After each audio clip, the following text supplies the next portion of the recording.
Welcome to the Del Walmsley Radio Show. Del challenges the status quo, questions everything, and empowers you to return to your core beliefs to make your life better. If you're ready to hear the truth and get your roadmap to the lifestyle you really want, the next hour will change your life. And now, your host, self-made millionaire, national award-winning investor of the year, CEO and founder of Lifestyles Unlimited, Del Walmsley. Welcome to the Del Walmsley Radio Show, where the hype ends and the help begins. I'm your host, Del Walmsley, and as always, we're working on your financial freedom. Today, my friends, I'm just going to share with you some stories. Yeah, these stories are interesting because I'm watching here this morning the presentation of Bill Clinton talking about, I think, John Lewis, the black senator that died recently, and how he was the guy that really did a lot during the fight for civil rights and so forth. And as you sit there and you hear these stories, as people tell you stories about somebody else, you ask yourself, yeah, okay, is this guy really that great? He went to a bunch of protests, and he protests things his whole life. He's a government servant. And so you ask yourself, is being a government servant actually a good thing to be? I actually don't know. I don't know. I think, to me, I've always thought it was a cop-out to never have a job, to never have a business, to never do anything positive in your life other than get voted in and just make opinionated decisions about stuff. But that's me. You know, I don't know. I don't get excited about politicians. I've really never thought politicians were that smart. I thought they're pretty much problematic people, to be honest with you. I call them egomaniacal monsters that have nothing to do but manipulate other people's lives. But that's not what I'm here to talk about today. What I'm here to talk about today is, okay, as you sit here and you listen to people tell you great stories, and by the way, Bill Clinton is still one of the great orators, and he can barely even talk and barely even stand up. At this point, I was just, watching and listening to him and go, man, I know I'm old now, because even Bill Clinton sounds old. And Bill Clinton was the fun guy, the saxophone guy, when he was running for president, right?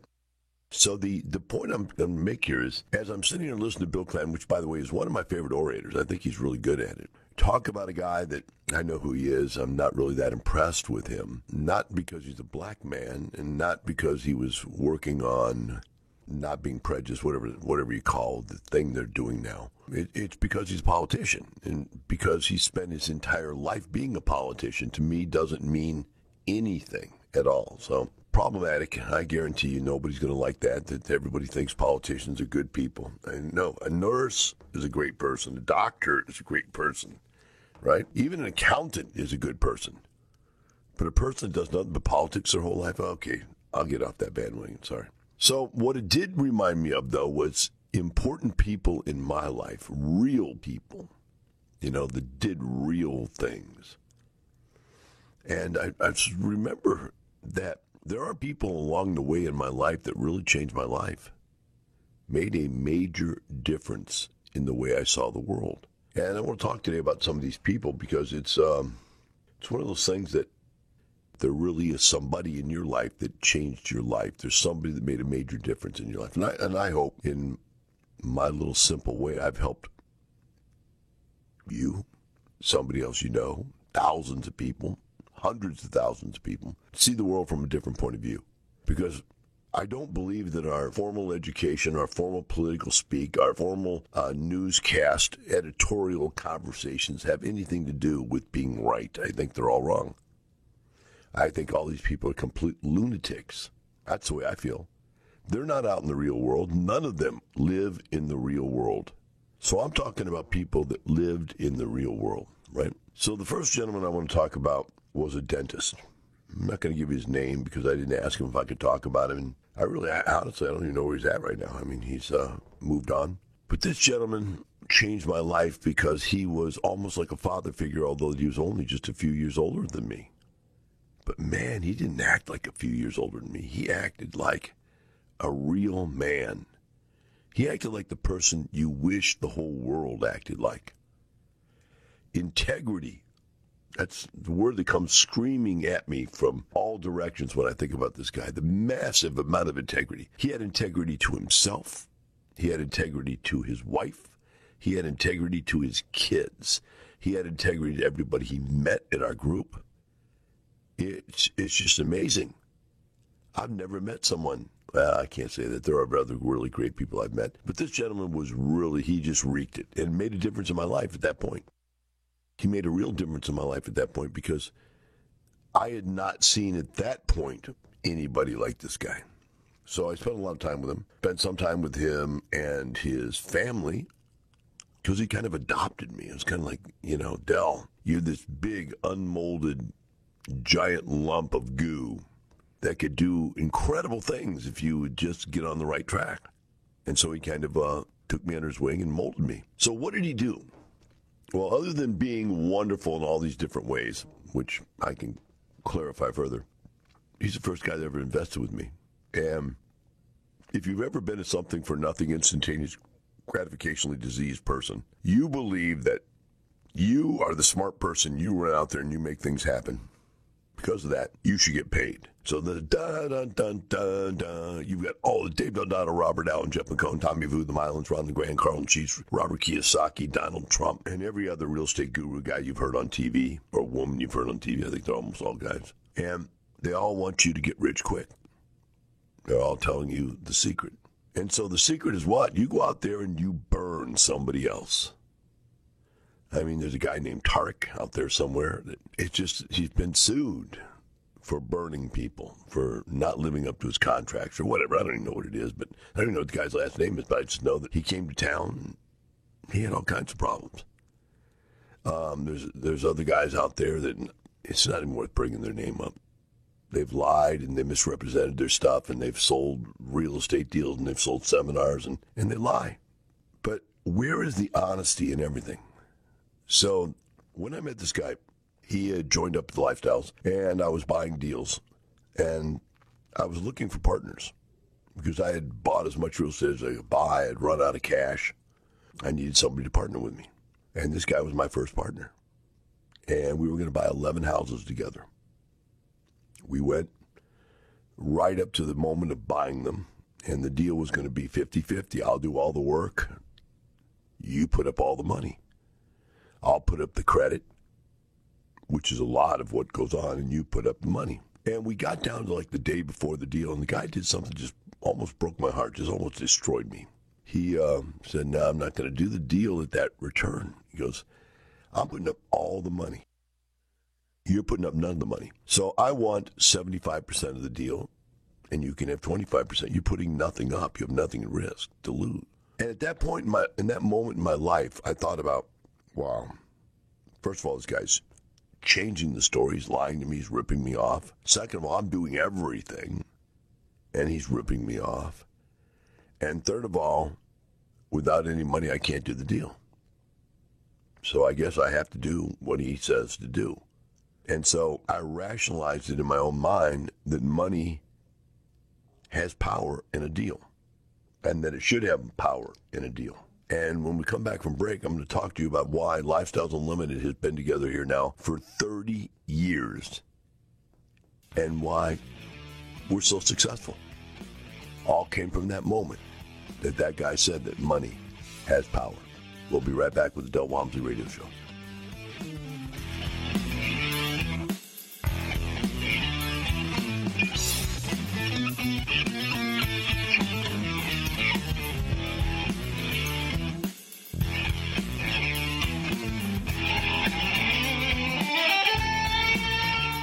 My friends, how many of you out there right now believe you have a plan? I followed the conventional plan for years, and then the conventional plan blew up in my face. I wonder how many of you can relate to that exact same thing. The real question is, how many of you have actually figured out how to turn that thing around and make it happen? Do you have a plan? Lifestyles Unlimited has one for you. It's worked for countless others. Retire in 5 years or less. Come learn more. Join us for our live online workshop. Register at lifestylesunlimitedworkshop.com. Welcome back. Now here's some more unconventional wisdom to set you free from the man on a mission to retire America, one person at a time, Del Walmsley.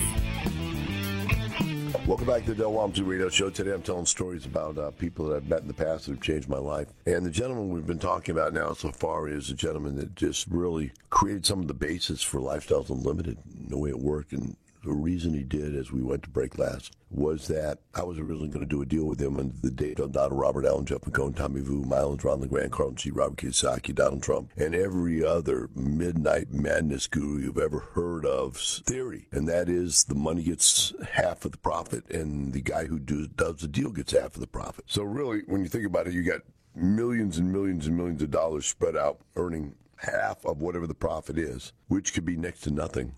And then you have a guy putting it together, getting paid 50% with none of his own money in the deal, and sometimes a little bit of his own money in the deal, but still nowhere near enough. And so this gentleman that was my friend told me no. And I was lucky enough, and I would like to say smart enough. I don't think I was smart enough. It was kind of like you had to do it. I didn't have any money. It's the only way I could do the deal I wanted to do. I was lucky enough that he stuck in there at a 25-75% split. So why is that important?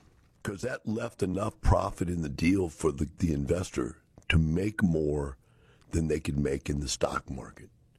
It was a very high rate of return. So at the time we were earning, let's say 15%, and he was getting 10 and I was getting 5.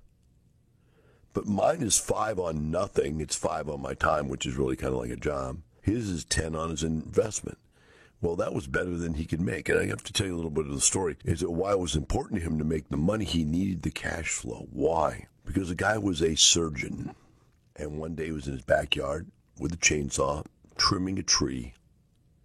And I don't know how it actually happened, but he cut his thumb off. So they picked up the thumb, and they took him and the thumb and put him in a car and drove him to a hospital, and they sewed it back on. But it was very immobile. It had only very, very small amount of usage. Couldn't be a surgeon anymore. His career was over.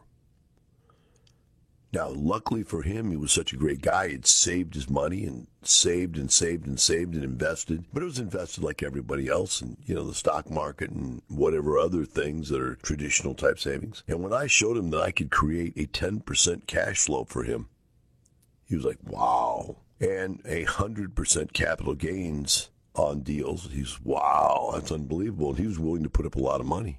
And I think with him, he bought 11 houses with me. He bought 2 fourplexes with me. And he not only did that, he was willing to get up, and this is the beginning of Lifestyles where people are telling stories. He got up and told stories about the profits he was making and about what I was doing, which made me a superhero in the group of investors. I was teaching how to invest. And so more people want to invest with me. So I got a lady who ended up buying 4 fourplexes with me and some other things. And got another guy that bought 5 duplexes with me. And then we went to another deal and he bought 15 duplexes with me. So that's 20 duplexes. Then we went to another deal and we bought 45 townhouses. So let's see here. We had altogether 10 units, 30s, 40, and then 40 more. We had 85 units together. And this guy believed in me. And this was another really, really good guy. I mean, these were all people that had so much integrity, but I got them because they were smart enough to understand that what they were investing their money in was never going to allow them to retire. Wasn't going to happen. And it all started from this one gentleman that was willing to lend me the money to go do the deal, and then he changed his mind at the last end, the very end. And what it did was, for me, is that it created a precedent at Lifestyles, as we told the stories, that the money got 75% of the profit, and the person doing the deal got 25%. So to this day, if you're a Lifestyles member, that's the way it works. The money earns the majority of the return, and the labor, the brains, earns a smaller percentage. And so what it also did for me, though, was it made me a better investor, because I said, this guy getting 75% of this check. So if there's $15,000 a month coming in, he's getting 10, I'm getting 5. I go, God, I wish I got the 10. So guess what I did?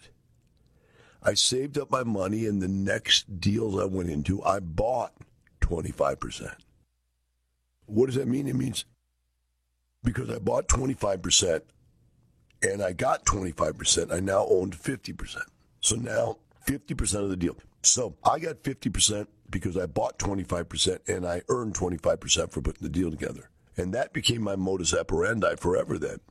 I put a little money in, buy part of the deal, and own part of the deal for putting the deal together. And what this did was it made it possible for people that were coming out of corporate America that had a large savings account, a la 401k, etc., whatever they had was their retirement, to take $500,000 out of their retirement and buy 25% of an apartment complex and obtain 25% of an apartment complex and have 50% of a $20,000 deal per month. And you think about that, you were able to go with $10,000 a month, tax-free, which would have been like $12,000 or $13,000, $14,000 a month.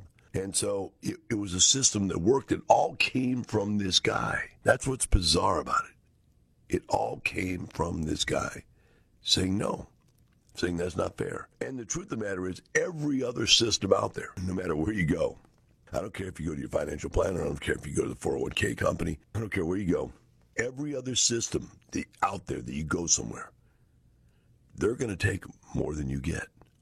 The guy doing your money, working with your money, is going to suck you dry.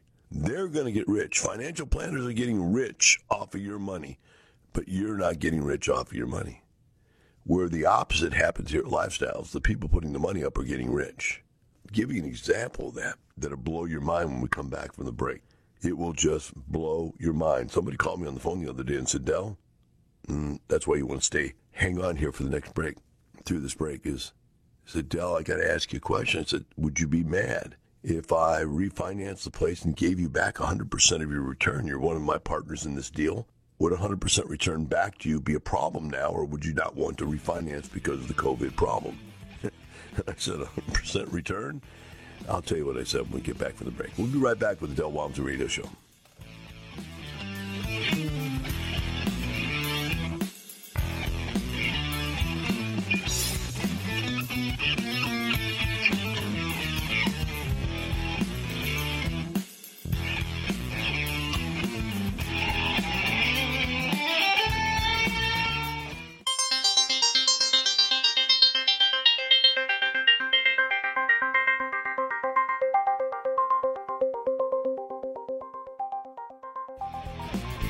Welcome back. Now here's some more unconventional wisdom to set you free from the man on a mission to retire America, one person at a time, Del Walmsley.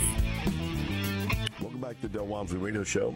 Today we're discussing people in my life that have really created the changes in lifestyles that really made the thing work and stay together for so many years. And the one gentleman we talked about was the guy that was one of my first investors with me, who created the concept that the money should get 75% of the gain and the people doing the deal should only get 25%, where previous to that, every self-help guru, every instantaneously gratificationally diseased midnight madness mentor out there was saying it should be 50-50. You go put the deal together, get somebody to put up the money, you split the profit. And that's really the way that it's still done today in almost every other place other than Lifestyles. We're in Lifestyles. If you want to put your money up, your money is going to get the larger portion of the return. Now, the other thing that's interesting is that because I found that I felt this is really what it was. I felt more afraid of losing my partner's money than losing my own. The houses I owned didn't lose any money. Don't get me wrong. They were very easy to maintain and to take care of and to rent and so forth. But as I bought houses with other people, I started worrying, I don't want to lose these people's money. And there were probably 4 or 5 different people that led to me being able to buy 100 houses over the next couple of years. Had different partners that bought in with me. Like I said, one guy bought 80 units with me, and so that's quite a few of the 100 houses. But it was 100 plus, or actually it was way more than that. Now that I think about that, if I think he had 80 with me, I must have had a lot more. So the bottom line is that what happened was it created within me this concept as a teacher. To teach, the most important thing is to worry about your partner's money. So Lifestyles and the rules that I've brought along over the years was developed under the concept of you can't take advantage of your partners. And when I started teaching people what I was doing in these partnership deals, people literally took advantage of the partners, quite honestly. And so if you go out there and you can look up right now, there's quite a few different gurus out there, some of which have come from my own program, and they're nothing like me because they believe, and the reason they left our program is because they believe that the person putting the deal together should be able to take advantage of the people putting their money in. And you can believe that or not believe that. But I guarantee you, if you go talk to the people that are in the other deals, you go talk to the people that are in our deals, and when I say our deals, I mean people, other Lifestyles members putting deals together and the rules that we use, you will see a gigantic difference. I mean, just the way the money's paid out, the rules, the regulations, the way things get voted on, completely different. And this gentleman, I mean, it started with me feeling a desire to take care of this guy. I mean, so why did you feel this way, Del? Why did you feel so inclined to make sure? Well, first of all, I'm a decent guy. I mean, I'm really, and that sounds stupid coming out of anybody's mouth, but I have that integrity bone that just bugs me. To do the wrong thing just drives me crazy.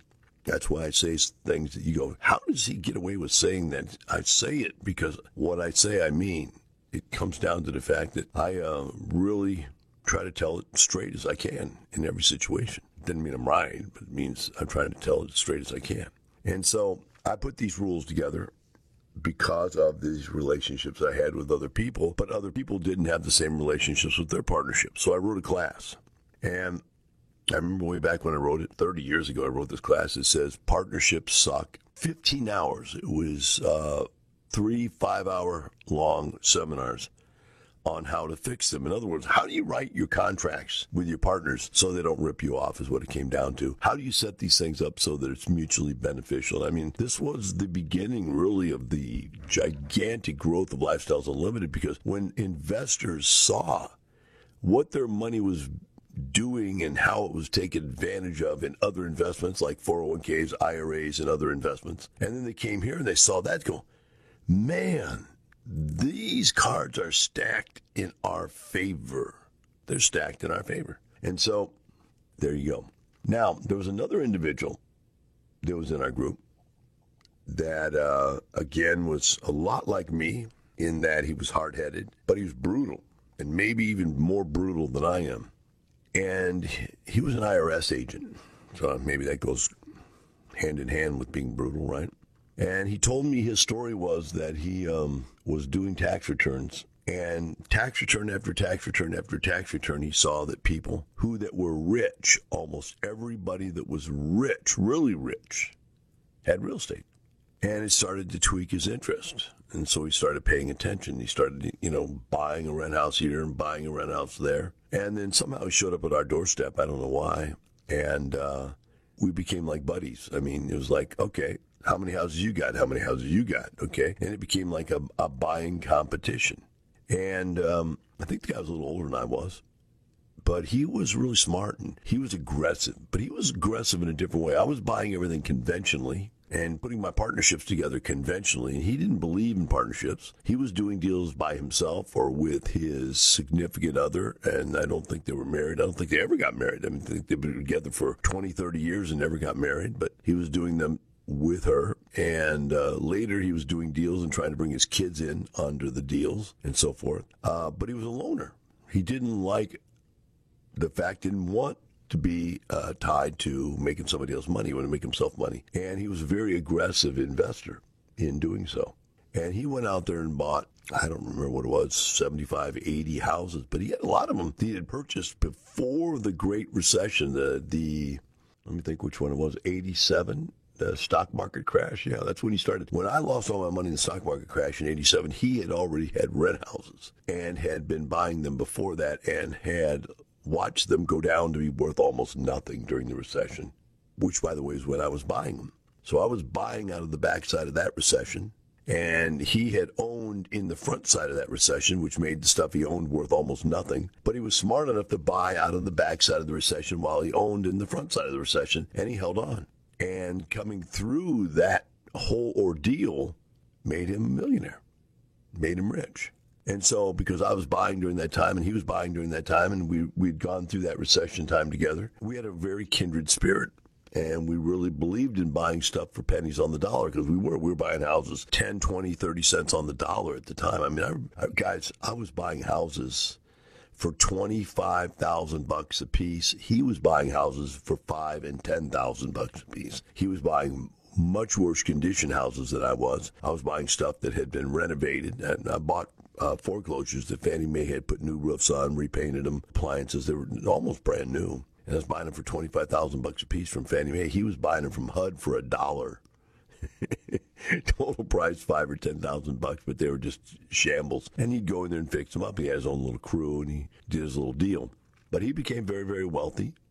But he had a completely different point of view. He had a very self-centered point of view about the way you do real estate and you do investments. So we had these key figures, and there's more of them. I wish I could actually tell all the stories of all the people that really created the foundation of Lifestyles Unlimited. But the reality is that they're there. And they made Lifestyles Unlimited by making decisions and doing things and creating a force. Now, when you have very successful millionaires hanging out with other people, and back then we had a bar in our office. We don't anymore, but we used to have bars in our office, and it was really a social event. We used to joke and say we don't know if we're a real estate group with a drinking problem or a drinking group with a real estate problem, but we'd all socialize and share our stuff. We'll be right back with the Del Walmsley Radio Show.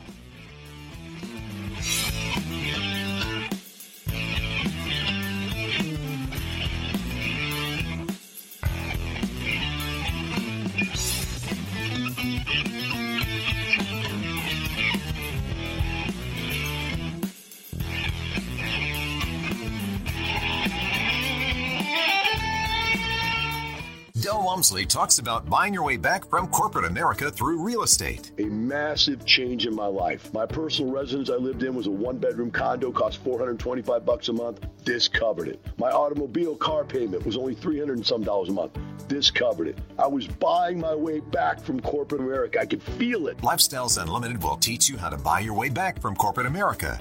Get in control. Get into our live online free workshop. Register at lifestylesunlimitedworkshop.com. Welcome back. Now here's some more unconventional wisdom to set you free from the man on a mission to retire America, one person at a time, Del Walmsley.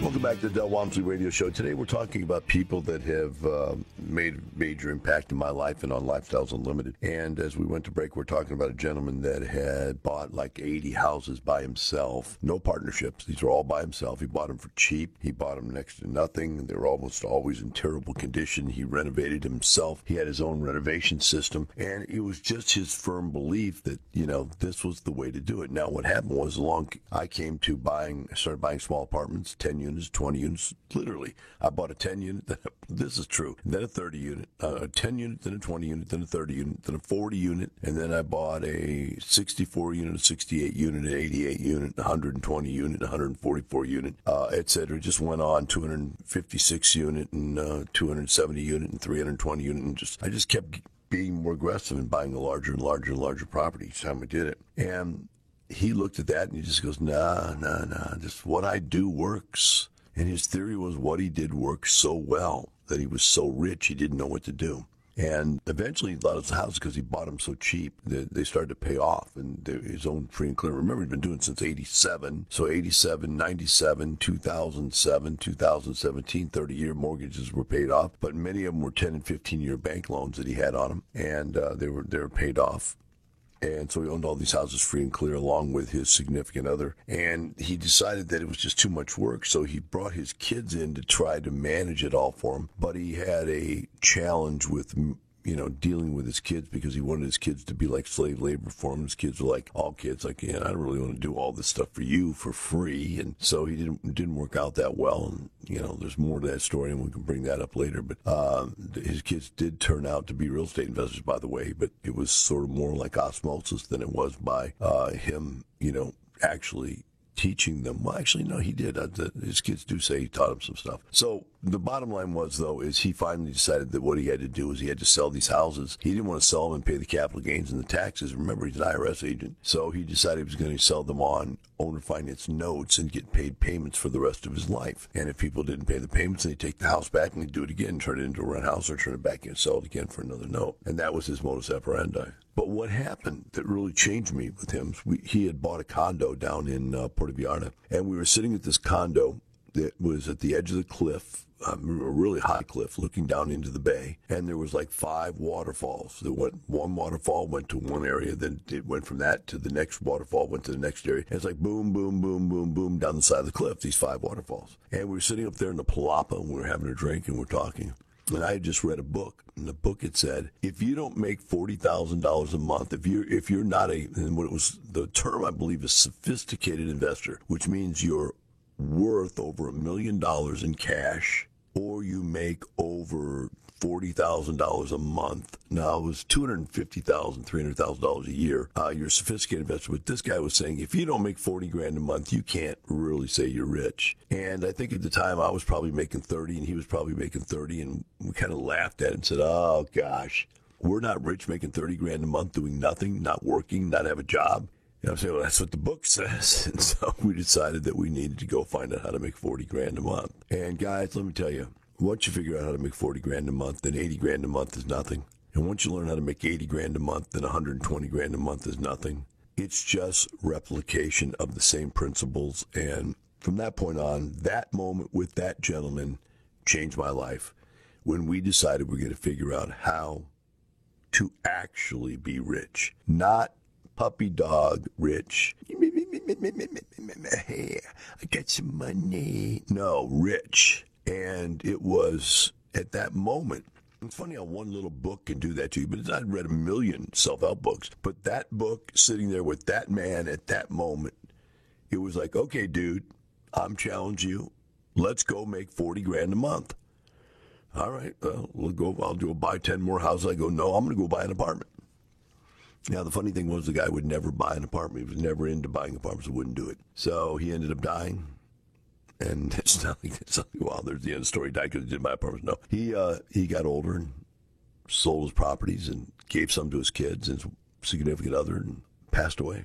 But he never, ever, ever really got to the point that I got because he wouldn't step up and buy apartments. And that it said something to me. Am I ever going to get stuck at the spot where I won't step up, I won't take that next step?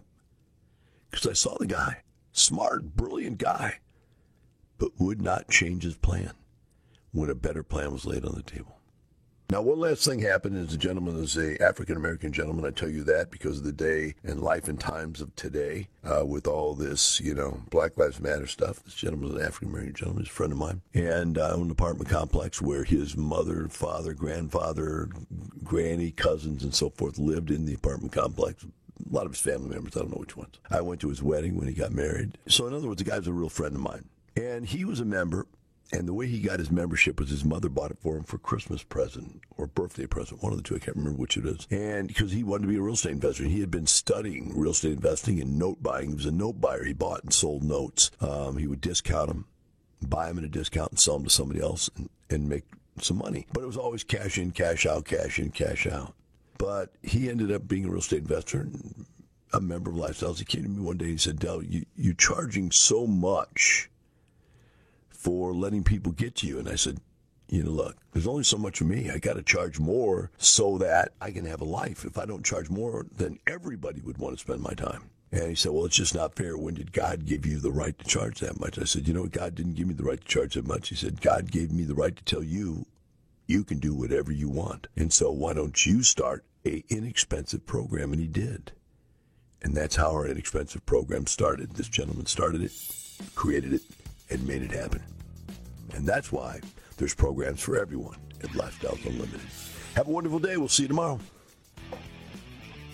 Thank you for listening to the Del Walmsley Radio Show, teaching you the opposite of everything you've been taught so you can obtain the results you've never obtained. Join us 7 days a week. Can't get enough? Visit DellOnTheRadio.com to listen to the Del Walmsley Radio Show, access past show podcasts, and join the conversation.